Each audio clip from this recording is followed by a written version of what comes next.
she wants for Southern Mutual Health. I didn't get the note about it until yesterday, so you're welcome. I am old and seasoned. I'm in my 78th year. I'm the only remaining co-founder of Southern Mutual Health Association in 1969. So it's our 50th anniversary this year. I want to introduce, I don't know where, there she is, our videographer for the day is Monica Broussard, part of our team. And Andrea is going to, Andrea Ardoti. It's only one name, it's not Doty and Andrea, it's Andrea Ardoti. And she's a technician, so when I press the wrong button and make a mistake, she's going to fix it for me. So bear with me. And you all know this lady who's been on our team for 2.5 years, Mayor Hilda Curry. We're going to show for about 3.5 minutes some testimonials that was Hilda's idea. I was going to show it at the end, and she said, no, let's show it in the beginning. So would you crank up the sound and let's let them talk for themselves? Pull this off for you. I can do that. Put it down here somewhere. And get out of the picture. And then I'll talk. Make sure you're here.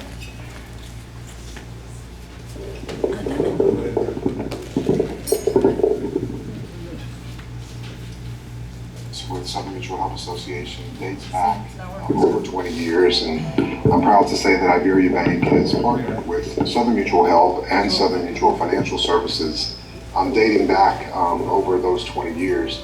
Iberia Bank was instrumental in making an initial capital investment into Southern Mutual Financial Services, which was a community development financial institution that we thought was important. Southern Mutual took that and grew it into a $100 million loan pool, bringing affordable capital to a lot of rural communities in Louisiana. We were so proud to work with them in that program. We've continued the relationship over the last 20 years and so happy to be celebrating their 50th anniversary with them today. Southern Mutual Health Association is known for its innovative approach in working with families and neighborhoods. We invest in them. We invest on the assets of the neighborhoods and the leadership in those neighborhoods. And they determine what they want for themselves, and they make commitments, and as long as they keep them, we keep investing. And that's a new way of doing it. We expect a return on our investment, and we're thrilled to keep on doing that for another 50 years. Well, I guess the first time I ever...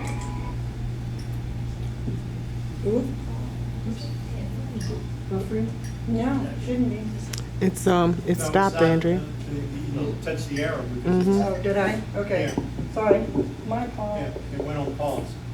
met up with the Southern Mutual Health Association, trying to figure out it's either between 30 and 40 years ago. You know, we were growers at the time, cane farmers, and Southern Mutual Health came in from out of town. So I approached Sister Helen and found out she was a very sweet lady, and that's where it started. And between the two of us, you know, we mended some fences, and I think things are a lot better in the farming industry because we had that meeting. Everybody wants healthy, happy laborers, and we strive for that also. And that's some changes have been made in the industry where I think things are better now. As a third-term mayor in the city of New Iberia, I realize how important it is to have an organization like Southern Mutual Health Association find solutions to problems and strengthen our economy. From building the first traditional neighborhood development in the Iberia Parish and strengthening the West End with self-help programs and infrastructure improvements, Southern Mutual Health has made a tremendous impact on our community and throughout the state of Louisiana. I've known Lorna Bourg for years through her involvement with Southern Mutual Health Association. Her vision for New Iberia is economic growth and to create a space and a community for families to grow and thrive. With her tenacity, this dream will come true. Southern Mutual Health Association is led by strong female leaders. I'm proud to be on the board, and I'm proud to be associated with Southern Mutual Health. I tell you what I've learned by being on the board. Every time I'm called to serve, I say yes, ma'am. Southern Mutual Health Association makes a difference throughout Louisiana, and we spend every dollar wisely. Please support us. Southern Mutual Health Association has invested in They provided training, and we went to these trainings, and we came back with ideas you wouldn't imagine. We met people all over the world, and you know what? They all had a West End at their place. Wherever they came from, there was a West End. So we were able to get in there and get some of what they were doing, and came back and brought it to Miss Lorna, and she said, get on it, you can do it. And because of that, because of Southern Mutual Health, we're really doing the job, I think. With the continued help of Southern Mutual Health, we will be able to continue the work that we are doing in the West End. We open business, and we got rid of some, and we got bad problem, and we could not get help from people, but we very grateful and thankful because Southern Mutual and Health Association help us to rebuild our business pretty good, and then that's where we stay right now. Thank you. My experience with Southern Mutual Health Association dates back over 20 years. And I'm proud to say that Iberia Bank has partnered with Southern Mutual Health and Southern Mutual Financial. Put this in here. I'm going to turn down this volume a little. Let's see if I can use this. Maybe this is all right. You're good. Oh, I need this. This is where I make the mistake of hitting the wrong one. Yeah, don't go backwards, go forward. That's right. Don't go backwards. I almost never go backwards. Don't go backwards. Been going forward. You know, first of all, thank you for the invitation, and thank you for asking us to come and to speak with you for the next 15 minutes. I went to a couple of tables and I asked them, say, what do you know? The top 3 words that come in mind to Southern Mutual Health Association, good, bad, or indifferent. The first one was nothing. The second one was, I love this one, insurance. I like to think that maybe not exactly the way you said it, but you tell me if that's so. Another one said housing renovation, because that's what you know of us here. The other one is, I like this, helpful, and the last one was good people. So thank you for sharing that with me, because I think what you're going to hear today is that we happen to be located in Iberia Parish. But that's not all of the work we do. In fact, it's not even most of the work that we do. This is where I'm supposed to hit one of these. Huh? Forward, there you go. So one of the things that we like to do is do something that's very different from the way government does it. We can invest our money anywhere because we pretty much have zero government money. So we have to raise everything from donors. This is our 50th year, so I've picked about 5 things I want to share with you that over that period of time we did that were innovative and different, and largely without government money, although some of the education pieces were. So we expect a return on it. Any bankers in here? Any investors? And must be investors. I'm an investor in the stock market, and you are, and a couple of folks are. You got a pension or whatever, that's probably invested in stocks. So you want a return on your investment. And so that's what we do with communities. We don't go in and say we have a grant and let us help you because we figure this is what you need. If they don't invest in it first and tell us what they want for themselves, we don't invest because they won't own it. And if they don't own it, it'll be a bad investment. So it's a different way. This is a piece of work that we did. Everybody was telling us, no, we have these charity hospitals from the long era, so you don't need to have rural clinics at all. So we were fought at the national, but particularly the regional and especially the state level of you do not need to start a family medical and dental clinic. That meant that we did, because we went out and we listened to people in the rural communities who didn't have transportation until they were nearly dead. And this is what it looked like. And so we said, we have to do something about this. So let us gather facts, scientific facts. So Sister Ann Catherine and I, very many years ago, decided to do a complete survey of people on several plantations using medical doctors from the national office, Tulane medical students, and then we trained 2 people from the plantation to translate for us. Because blood pressure is not the same language on a plantation as high blood or something else that they say. And what we found out, that out of 70 children looked at, I guess it was 54 of the 70 children that were thoroughly examined in the field on those farms were only found to be medically normal. So we started a clinic. And with that clinic, we actually ended up having to go against the state. And we, in the first year, there was a family medical clinic that was in St. Mary Parish. In the first year, we had 10,000 visits, most of whom had never been to a dentist or a doctor, ever. Today, not because we did it, but because we broke the barriers, which is what we do. There are 150 of them throughout the state. Then you know this is the first class ever of something that you've come to know in Iberia Parish called PEPI. Sister Barbara had done the plantation. It was called, it's program education. And now it's with the state or with the local governmental educational system. But that's the first student sitting on the floor and the first teacher who actually was the teacher from a plantation who had a little more education. And that's the first furniture, the desk, the seat of an old folding up chair. That grew to many, many graduates getting how to read and write, graduating, getting their GEDs, going on, and many of them work in the companies in Acadiana now. And so that's an impact. We didn't run that program, but we did was remove the barriers for something that needed to be done, that wasn't getting done. This you saw a little bit from Taylor Barra. Sister Ann and I went to Taylor and said, you know, the people want to fix up their houses in these rural communities, and they need like $150, $500. We want you to establish $25,000 that they will not go into your bank for.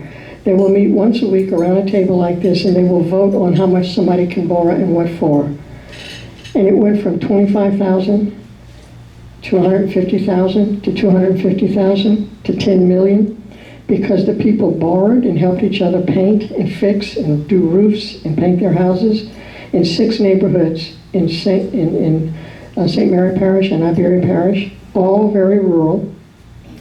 And it grew then to $100 million. And that's what Iberia Bank pledged. And we've deployed 20 million of that so far. And after the hurricane came into New Orleans, we put about probably 13 or 14 million of that in the rebuilding of New Orleans. We have a family of corporations, and one of them is certified by the United States Treasury, Community Development Financial Institution. And so to do that kind of thing, is that the next one? I had done something wrong perhaps. We belong to a national network, and the Community Reinvestment Act is an incentive for banks to invest, and they didn't know how, because they would get a black eye for making those loans. But if they worked with our Community Development Financial Institution certified by the U.S. Treasury, a lending arm, if you will, a separate corporation, they got gold stars. So thus the investment of $100 million in purchasing the loans that we've made. So hundreds of families are now homeowners throughout Acadiana. For one of my birthdays, it was right before the Katrina Rita hurricanes, I wanted to go see Creole, Louisiana. It was one of my favorite little rural communities. It did not look like that. It still looked beautiful. Rita came through, and the disaster was unbelievable, not just in New Orleans, but all over rural Louisiana, all along the coast. So what we did was raise $10.5 million, none of it from government, all of it from our networks around the world and in this country. And with that, we did 1,064 units all along the coastline in 120 little towns, villages, and settlements in gutting, rebuilding, lifting, housing. We recruited 6,000 volunteers. We had to recruit them, vet them, house them, feed them, debrief them, equip them. We had to get certain policies at the state level so that we wouldn't get sued if they were working on someone's home. Senator Mills helped us with that. Sidney Maduro helped us with that.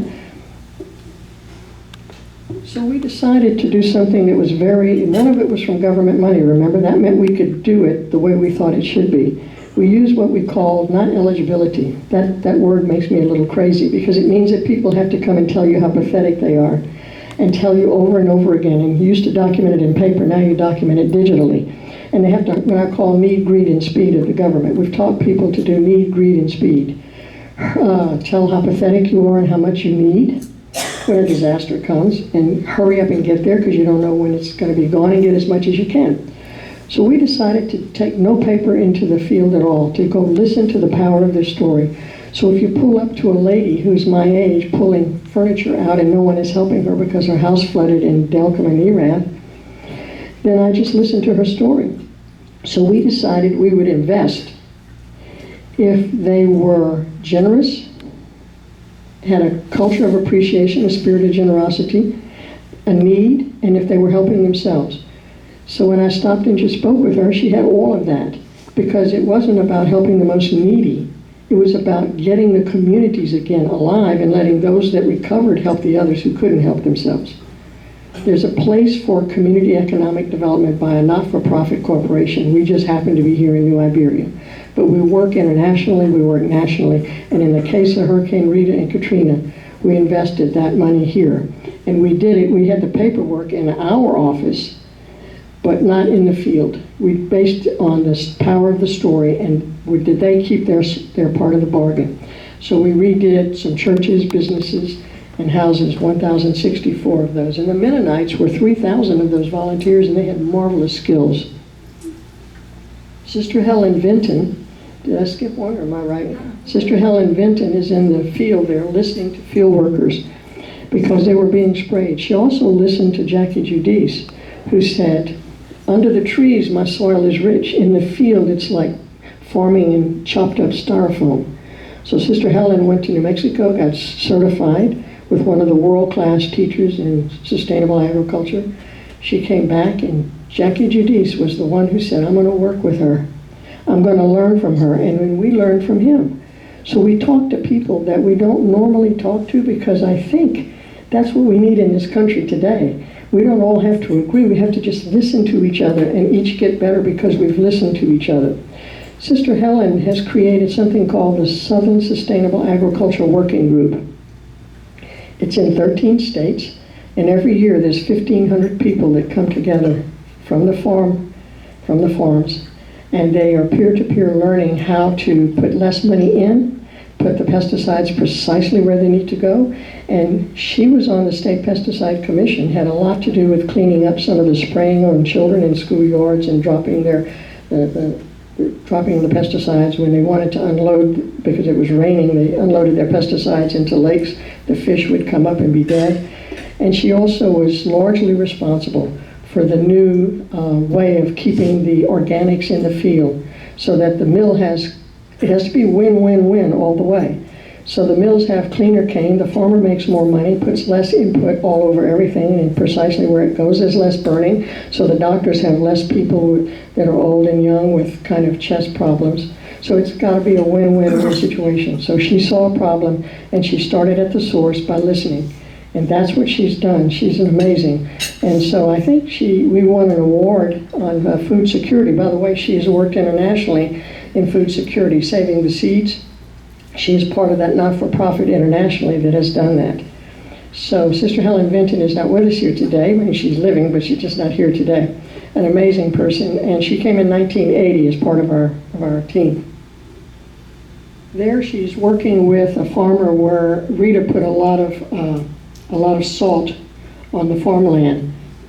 And the other one is, you saw one of the little ladies, she owned a dock, so we made a strategic investment after her dock was destroyed. It had 250 jobs there. Vietnamese boats going out and fishing, and also they had a small amount of peelers and processing their shrimp. So we invested, and we used what is called layered capital.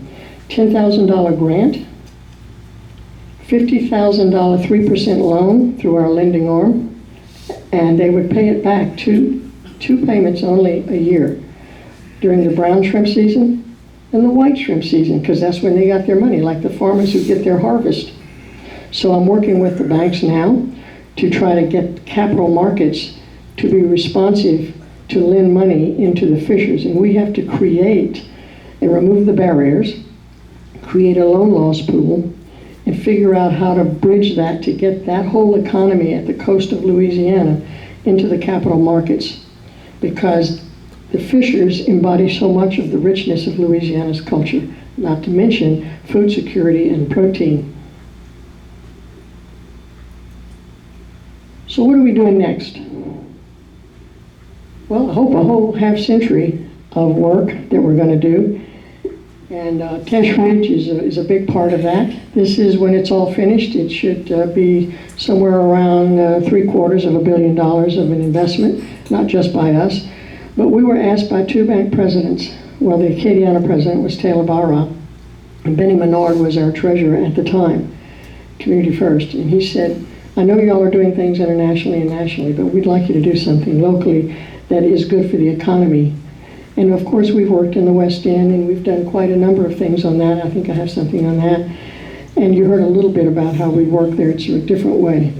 And so Tesh Ridge is going to be and produce for this parish. And we have just made, and I was just sharing that with Chris, we have made a partnership agreement. Just this last Monday, I signed it with Ladder Bloom, and they have capacity that is coming to do the marketing of the commercial segments of that. So maybe perhaps we could get him to come and present 15 minutes to you on precisely what is going to happen at Tesh Ridge in their partnership with us. So I wanted to share that with you. We had to break a lot of barriers. I don't know how many of you know that story, but we were threatened to be put in jail when we tried to do this. It's a traditional neighborhood development. I know Joni and her husband, they know this because it was and that's why the two bank presidents asked us to do this, because it was illegal to build Tesh Ridge in so many ways. And I had the assistant DA called and said he would put me in jail for every plat I showed anybody, and he would fine SMHA $500. So we had to hire attorneys. And to get through those barriers cost us $500,000, none of which was government money. We had to raise all of that. But we removed all of the ordinance barriers, all of the various barriers that took place that were in law. And so Jones Walker did that piece of work, and then the parish passed new ordinances, and then we had to pass a zoning, and we had to pass a whole series of barriers, and that's why the bankers said so much was bypassing Iberia Parish.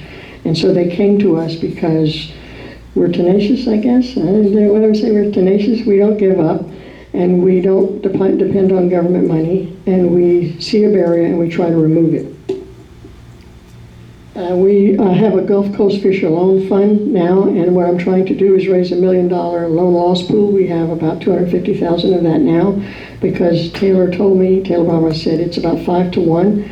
The bank could put $5 million in, or banks could put $5 million in if you had $1 million in loan loss pool. So we're trying to do that so that we can get that capital moved to where it needs to go.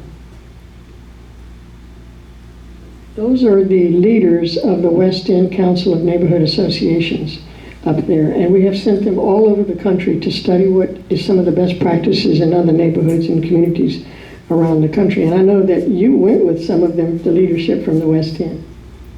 This picture here, where the houses are above the water, are the first Native Americans. They're the first Louisiana people, the Attakapaw people in Grand Bayou. We had to go down 35 feet and up 16, build a platform, and then build a house with the community and the Mennonites. And so it cost as much to do the foundation and the platform for the house, but they fish and live out in the marsh. And they have 10,000-year-old burial grounds not far from those homes. So it's who they are and where they are. So we listened and we worked with the Mennonites to make that happen. So for the past 38 years, we've deployed about $30 million in sustainable agriculture and in other investments. And in the decades to come, if we knew about, and we're a little behind the rest of the country in understanding impact investing, Congregation of Nuns have loaned us about $2 million a year for 1.5%. So impact investing is a new way that corporations and individuals can get as a part of their portfolio at a lower interest rate investments. They get their corpus back, their investment back, but it can make a lot of big things happen. And in Acadiana, my estimate is if we really did this, I think we would end up being able to deploy on really big ideas for economic development and improvement of Louisiana, just in the Acadiana area of about $1.5 billion. Thank you very much for tolerating me with all these numbers and everything. And I so much appreciate being asked to talk, because I like to talk. Thank you. No. Questions, anybody? Questions? Anybody have any questions? And Hilda said she will answer all of your questions. She's been with us now 2.5 years. Oh, that's amazing. You must have did a fabulous job. No questions at all. Well, So- that means they were bored or didn't understand something. But Will has one. I can see it coming. Yeah, it's what is it you do in order to be able to make these people accountable that are borrowing money from you? How do you invest or get don't your money invest. back? I assume it's happening because the banks wouldn't keep giving you money if you We weren't giving it invest back or to don't them. invest. Yeah. If they do what they're supposed to do, we invest. If they don't, we I say, understand, if but you how do you sleep, get a we're going return to on the snore. investment? How do we get them to do what? How do you get them to pay you back, or is it not a misunderstanding? Because we use social capital. There are a lot of different types of capital. There's intellectual capital, there's moral capital, there's money capital, but there's also social capital. When I stopped to see that lady who was pulling that out, you know what she said to me? She says, yes, I would love to have some volunteers, but I don't have much, but I will try to maybe make something, maybe something I could serve them like water or something. That's generosity, appreciation. She said, 2 houses down, that man is in a wheelchair. Could you go there first? Wow. Social capital. I knew the mayor. Tell me about her. Yeah, everything was true. We just went and helped her because of the power of her story. And then we made our own paper stuff and forms. And then we had somebody go and look at what she needed. And then we ordered it. And then the Mennonites went and put it in and helped her. And she worked alongside of them. And she was generous. She gave them whatever she could give them. So it's social capital. Why does a bank know that? Can you promise me you're going to pay me back? They have to know something. They have to do some credit worthiness. This is social credit worthiness. And that's what we do that's different. And we don't do the government thing about tell me how pathetic you are and how much you need. There's a place for that. The churches, the other not-for-profits do that service work, and thank God we have it. You know, because people need. But that's not what we do. We remove barriers and remove we work with whole areas and remove those barriers by investing in people because of the social capital. When we worked in the West End, we listened for an entire week, 12 hours a day. The people from all over came in and said what they wanted. We gave the kids cameras. What do you like and what do you don't like about your community? Then they had to vote. They had to vote on what they wanted to do for themselves. It was health, it was education, it was better housing. We said, well, we'll invest, but only if you invest first. So now they have their own 501c3. They raise their own money. When the city could not anymore put in $10,000 for the summer program for 35 kids to get tutored, or for the summer or whatever it was, they, without it, raised all their own money, had 150 to 200 kids that showed up. They had 35 different volunteers that they brought in from the community and outside the community. And they've done this now, I think, for 4 years with no government money and none from the city at all. It's an amazing story. Social capital is a real thing. And that's what I was trying to understand is what that was all about and what's actually being done. Like for on the West End, and that's a perfect example of what I was trying to learn. Thank you for asking that question. Hilda. I was thinking of. You wanted to speak? Well, I was thinking Will's question was, when you do loan money, how do you know you're going to get a return? How does the bank know? Well, They don't always get it back. But you have the story of you loaned money and they paid you back more than what they owed you. Oh, that's a story. Because they interview the people. It's the people they loan money to often are people that cannot borrow from the bank because they don't have the credit. That's how she worked. I'm saying it in layman's terms. But that's how she worked with Taylor. And they would initiate the loans, and then the bank would come back and buy them from them. And they get the CRA credits. We had oyster fishers after the BP, the dispersant put all that oil on top of there, and so they bought some more and they had a disturbance and the oil landed on it again. It takes 3 to 5 years to grow the oysters. So Sister Helen came up with this idea. During the hurricanes, they lost their house and they lost something else. So then they refinanced, right? Now BP comes and they can't get their oysters. They would make $60,000 a year when they were doing oysters. So what's going on here? So she said, let's don't just give them a grant. Let's do this. Let's give them a one-page thing. It's called an honor loan. On your honor, we're going to pay your note. We're going to give you $8,000 by paying your note on your house and one other thing, a truck or something, for 1 year till you get on your feet. And on your at 1%, you'll pay us back 90% of this at 1%. See, it's different from a grant. You will have the honor, once you make your settlement with BP, you will have the honor of paying that back at 90% and 1% interest. They came with a jar of oysters later, after they got their settlement, and they came with a $10,000 check for Sister Helen saying, I want to be part of that honor loan. I want to have the honor of helping to create that honor loan. See the difference? The government is, can I say that? How many people, your government, sorry. The government doesn't use their things, they reinforce helplessness. We want to build on assets and invest in the goodness of people helping each other. And where are you doing this besides New Iberia? Well, I am the president and founder, co-founder of something called Sustained Excellence Alliance Corporation. Fannie Mae selected 10 of the best not-for-profit corporations in the country some years back, and we were the smallest, but we were one of them.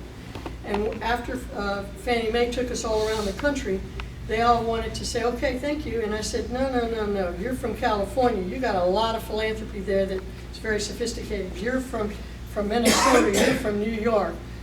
Down here, we got the most generous people in the United States in Louisiana. But we don't always have the kind of philanthropy that is that sophisticated, like impact investment and so on. And so we just started C Corp, Sustained Excellence Alliance Corporation. 10 CEOs from around the country make up our own learning agenda. We went to England to study the latest things in England because we paid our own ways. And so we create new things because we do what we ask communities to do. Take hold of your own learning. Take hold of what you want for your life. And then we'll invest. So we invest in ourselves and we invest in each other. And we're going to probably take another trip, but it's not yet decided where. We take an international trip about every 7 years or so. Joan? And I think probably, Lorna, that Will is getting to the point of